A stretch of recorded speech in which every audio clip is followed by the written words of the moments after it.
Vous regardez le top de l'information, un concept à Ricochet Communication. Bonjour, la mouvance présidentielle a pris date. Le rendez-vous sera pour le 3 novembre prochain pour la naissance de l'Alliance des partis pro-talents au sein du parti Les Républicains.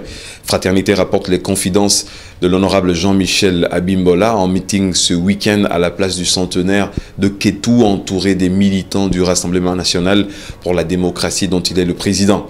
Ce fut également l'occasion de réaffirmer leur soutien au président de la République qui serait une chance historique pour notre pays, notamment pour sa jeunesse qui doit préférer le pragmatisme du chantre du nouveau départ et s'éloigner simplement des illusions du camp adverse.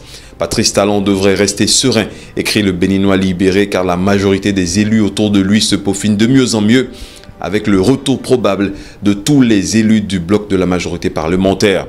Et parlant toujours des partisans du chef de l'État, Jacques Ayadji du mouvement des élites engagées pour l'émancipation du Bénin étend ses tentacules dans la région des collines à Bantais.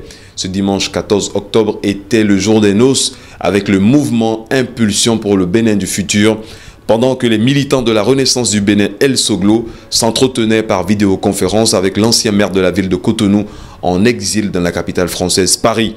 Il fallait rassurer et remobiliser la troupe avec détermination et surtout en concertation avec les autres partis de l'opposition afin de triompher du pouvoir du nouveau départ.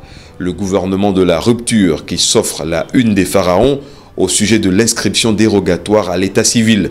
La délivrance gratuite des actes de naissance n'est plus donc une utopie. Il en est de même pour les détenteurs des permis d'habiter qui désirent se faire délivrer les titres fonciers. Le matinal note la diligence du ministre de l'économie et des finances et du chef de l'État qui ont donc facilité l'adoption en Conseil des ministres le 10 octobre dernier du projet de décret portant fixation des conditions de délivrance de titres fonciers aux titulaires de permis d'habiter qui avaient été délivrés sur des domaines appartenant à l'État. L'Agence nationale du domaine et du foncier a donc été instruite par la tutelle afin que les populations disposent enfin d'actes sécurisés. Plus d'insécurité juridique donc pour les propriétaires de parcelles et autres domaines.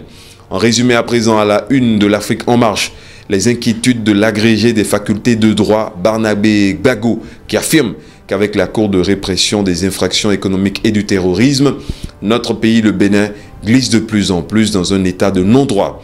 Le Télégramme relaie les mesures prises par l'état-major de l'armée de terre face aux menaces d'attaque contre certains postes de l'armée béninoise. La Nation consacre son gros titre à la criminalité phonique et rapporte que 183 kilos d'ivoire ont été saisis par les forces de l'ordre et de défense dans la capitale économique Cotonou. Enfin, l'économiste nous instruit davantage sur les budgets des 8 pays de l'espace UEMOA en nette augmentation après l'étude du projet de loi de finances exercice 2019 dans l'espace UEMOA. Bonne journée.